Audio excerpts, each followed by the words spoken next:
नमस्कार. स्वामी प्रसाद किचनमध्ये आपलं मनःपूर्वक स्वागत आहे.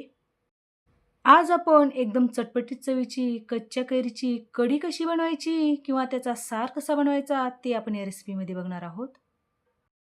हे कैरीची कढी किंवा कैरीचं सार हे कोकणामध्ये प्रत्येक घराघरामध्ये हे खूप आवर्जून केलं जातं. हे कैरीची कढी एकदम चवीला भारी लागते. तर रोज-रोज तेच वरण-भात किंवा आमटी भात खाऊन कंटाळा आला असेल, तर तुम्ही अशा पद्धतीने एकदम चटपटीत चवीचं तुम्ही कच्च्या कैरीचं सार करून बघा. चवीला खूप भारी लागते. तर उन्हाळ्यामध्ये कैरीचं नाव घेतलं ना, आपोआप तोंडाला पाणी सुटते. तर आपण त्याच कैरीपासून मस्त एकदम चटपटीत चवीची कैरीची कढी करणार आहोत. तर अशाच नवीन-नवीन रेसिपीसाठी तुम्ही माझ्या चॅनलवरती जर नवीन असाल, तर स्वामी प्रसाद किचन या चॅनलला तुम्ही एक लाईक, शेअर आणि सबस्क्राईब करा आणि बाजूची बेल घंटा नक्की क्लिक करा. तर उन्हाळ्यामध्ये शरीराला एकदम हलकं-फुलकं जर काही खायचं म्हणलं, तर एकदम कैरीची कढी आणि त्याच्यासोबत गरम-गरम भात खूप भारी लागतं. तर इथे मी कैरीची कढी बनवण्यासाठी एक कैरी घेतलेली आहे. तर बाजारमध्ये भरपूर प्रमाणात वेगळ्या-वेगळ्या प्रकारच्या कैऱ्या येतात. तर तुम्ही तुमच्या आवडीनुसार कोणती कैरी घ्यायची आहे ते तुम्ही घेऊ शकता. तर इथे मी एक कैरी घेतलेली आहे आणि त्या कैरीला छान स्वच्छ पाण्यानं धुवून घेतलेलं आहे. आता या कैरीवरची आपल्याला पूर्णपणे सालं काढून घ्यायचं आहेत. तर इथे मी पूर्ण या कैरीवरची सालं काढून घेतलेली आहेत आणि या कैरीच्या आपल्याला देठाकडला दोन्ही पण भाग कट करून घ्यायचा आहे. तर इथे कैरीचे साल काढून झालेले आहेत. तर या कैरीला आपण सुरीने अशा पद्धतीने कापून घ्यायचं आहे. तर हे छोटे-छोटे स्लाइसमध्ये आपल्याला हे कैरीचे काप करून घ्यायचे आहेत. तर या कैरीमधला आपल्याला बियाचा भाग काढून टाकायचा आहे आणि पूर्णपणे आपल्याला हे कैरी अशा पद्धतीने आपल्याला हे कट करून घ्यायचं आहे.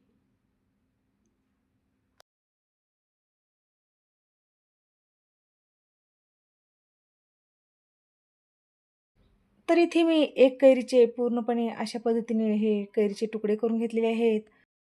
तर हे कापून घेतलेली कैरी आपल्याला कुकरमध्ये घालून घ्यायचं आहे. वाटीने 1 वाटी हे कैरीचे तुकडे झालेले आहेत. तर याला शिजेल इतपतच पाणी घालून घ्यायचं आहे आणि यावरती आपल्याला कुकरचं झाकण लावून आपल्याला एक 2 ते 3 शिट्ट्या हे कुकरला करून घ्यायच्या आहेत. तर इथे 1, 2 ते 3 या कुकरच्या शिट्ट्या झालेल्या आहेत.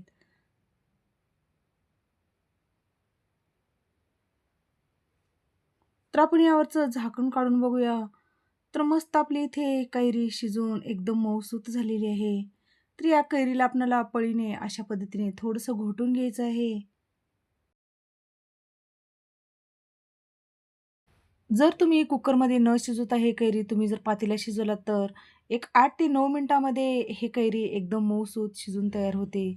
तर इथे आपली मस्त हे कैरी कुकरमध्ये आपली शिजली गेलेली आहे. शिजवून घेतलेली कैरी ही एका डिशमध्ये काढून घेतलेली आहे. तर लगेचच आपण कैरीची कढी बनवण्यासाठी लागणारं साहित्य बघूया. तर इथे मी ओल्या नारळाचे 1 वाटी तुकडे घेतलेले आहेत. 4 चमचे बेसनचं पीठ घेतलेलं आहे आणि इथे कैरीचे थोडेसे तुकडे घेतलेले आहेत. एक 4 हिरवी मिरचीचे तुकडे घेतलेले आहेत आणि 1 वाटी कोथिंबीर घेतलेली आहे. 10 ते 12 लसणीच्या पाकळ्या घेतलेल्या आहेत. आलं आणि 1 चमचा गूळ घेतलेला आहे. अर्धा चमचा हळद पावडर, 1 चमचा जिरे, अर्धा चमचा मोहरी घेतलेला आहे. फोडणीसाठी तेल घेतलेलं आहे आणि चवीनुसार मीठ घेतलेलं आहे. तर हे कैरीची कढी बनवण्यासाठी आपल्याला एक वाटण बनवून घ्यायचं आहे. तर इथे मी सगळ्यात पहिल्यांदा मिक्सरचं भांडं घेतलेलं आहे आणि त्यामध्ये 1 वाटी चिरून घेतलेली कोथिंबीर घालून घेतलेली आहे आणि ओल्या नारळाचे तुकडे घालून घेतलेले आहेत. एक 7 ते 8 लसणीच्या पाकळ्या घालून घेतलेल्या आहेत. आलं घालून घेतलेलं आहे आणि हिरवी मिरची घालून घेतलेली आहे. बेसन, बेसन पण आपल्याला या वाटणामध्येच घालून घ्यायचं आहे आणि थोडीशी हळद घालून घेतलेली आहे आणि यामध्ये 1 वाटी पाणी घालून घ्यायचं आहे. तर तुम्ही या ठिकाणी पाणी पण भरपूर घातलात तरी पण चालेल. पण हे एकदम बारीक वाटावं म्हणून मी इथे 1 वाटीच पाणी घातलेलं आहे आणि बारीक आपल्याला याला मिक्सरला वाटून घ्यायचं आहे. तर बघितलात तुम्ही अशा पद्धतीने पूर्णपणे हे बारीक आपल्याला हे वाटण वाटून घ्यायचं आहे. तर हे वाटण एका डिशमध्ये काढून घेतलेलं आहे. तर लगेचच आपण कढी करण्यासाठी गॅसवर इथे कढई ठेवलेली आहे आणि कढईमध्ये एक 2 ते 3 चमचे तेल घालून घेतलेलं आहे. तर इथे आपलं तेल छान गरम झालेलं आहे, तर त्यामध्ये आपण मोहरी घालून घेतलेली आहे. मोहरी छान तडतडायला लागली, की इथे जिरे घालून घेतलेले आहे. जिरं छान फुलवून द्यायचं आहे. नंतर यामध्ये ठेचून घेतलेला लसूण घालून घ्यायचा आहे आणि छान आपल्याला याला परतवून घ्यायचं आहे. तर हे लसूण छान आपल्याला गोल्डन कलर येईपर्यंत छान मंद गॅसवर परतवून घ्यायचं आहे.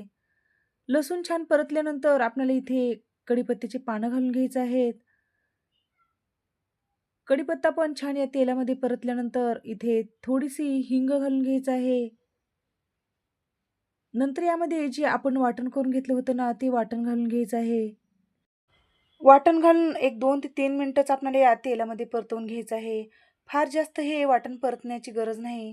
ज्यावेळेस आपण वाटण बनवलं ना, त्यावेळेस आपण इथे बेसनचं पीठ त्या वाटणामध्ये घातलं होतं. तर तुम्ही बेसनचं पीठ न घालता या स्टेजला तुम्ही इथे तांदळाचं पीठ पण घालून घेतलात तरी पण चालेल. पण काही जण बेसनचं पीठ घालतात, तर काही जण तांदळाचं पीठ घालतात. तर आमच्याकडे इकडे बेसनचंच पीठ घालतात. तर हे वाटण घालून आपल्याला एक 2 ते 3 मिनिटंच परतवून घ्यायचं आहे. तर बघितलात तुम्ही अशा पद्धतीने आपलं हे वाटण छान परतलं गेलेलं आहे. तर इथे आपलं छान वाटण परतलं गेलेलं आहे. तर या स्टेजला आपल्याला इथे जी आपण शिजवून घेतलेली कैरी आहे, त्या कैरीचा कोळ आपल्याला यामध्ये घालून घ्यायचा आहे. हे शिजवून घेतलेली कैरी घातल्यानंतर आपल्याला याला छान मिक्स करून घ्यायचं आहे आणि अशा पद्धतीने गोल-गोल फिरवत आपल्याला हे कैरी पूर्ण या वाटणामध्ये छान मिक्स करून घ्यायचं आहे. नंतर यामध्ये जे आपण मिक्सरच्या भांड्यामध्ये वाटण करून घेतलं होतं ना, त्याच्यामध्येच 1 वाटी पाणी घालून ते मिक्सरचं भांडं खंगाळून आपल्याला यामध्ये पाणी घालून घ्यायचं आहे. तर पाण्याचं प्रमाण तुमच्या आवडीनुसार पातळ, घट्ट जशी कढी पाहिजे असेल, त्याप्रमाणे तुम्ही यामध्ये पाणी घालून घेऊ शकता. पाणी घालून पळीने अशा पद्धतीने ढवळून घेतलेलं आहे. तर आपल्याला फुल गॅसवर या कढीला दणदणीत एक उकळी काढून घ्यायचं आहे. तर ही कढी थोडीशी घट्ट वाटत आहे म्हणून इथे आणखीन थोडं मी पाणी घालून घेतलेलं आहे आणि छान मिक्स करून घेतलेलं आहे. तर या स्टेजला आपल्याला इथे जे आपण कैरीचे तुकडे ठेवलेले आहेत, ते कैरीचे तुकडे आपल्याला यामध्ये घालून घ्यायचं आहे. कारण हे कैरीचे तुकडे घालणं यामध्ये ऑप्शनल आहे. जर तुम्हाला पूर्णपणे कैरी शिजवून घातलात तरी पण चालेल. पण अशा पद्धतीने थोडेसे यामध्ये कैरीचे तुकडे घातलेत ना, दाताखाली आले की ते कैरीचे तुकडे एकदम चवीला छान लागतात. काही जण काय करतात, लांब-लांब, मोठ्या-मोठ्या फोडी करून यामध्ये कढीमध्ये घालतात. ते कैरीचे तुकडे किंवा कैरी एकदम चवीला छान लागते म्हणून अशा पद्धतीने आपल्याला नक्की कैरीचे तुकडे घालायचे आहेत. तर इथे मी मोठा गॅस केलेला आहे आणि मस्त आपल्याला या कढीला आपल्याला एक उकळी काढून घ्यायचं आहे. हे कढी शिजत असताना आपल्याला पळीने अशा पद्धतीने सतत हे कढी ढवळत राहायचं आहे आणि जे त्यामध्ये आपण मस्त कैरीचे तुकडे घालून घेतलेले आहेत, तर त्याला छान शिजवून घ्यायचं आहे.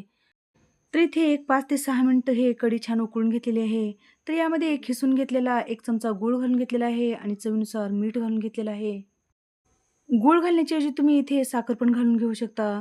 तर गूळ घालून आणि मीठ घालून आपल्याला पळीने अशा पद्धतीने ढवळून घ्यायचं आहे.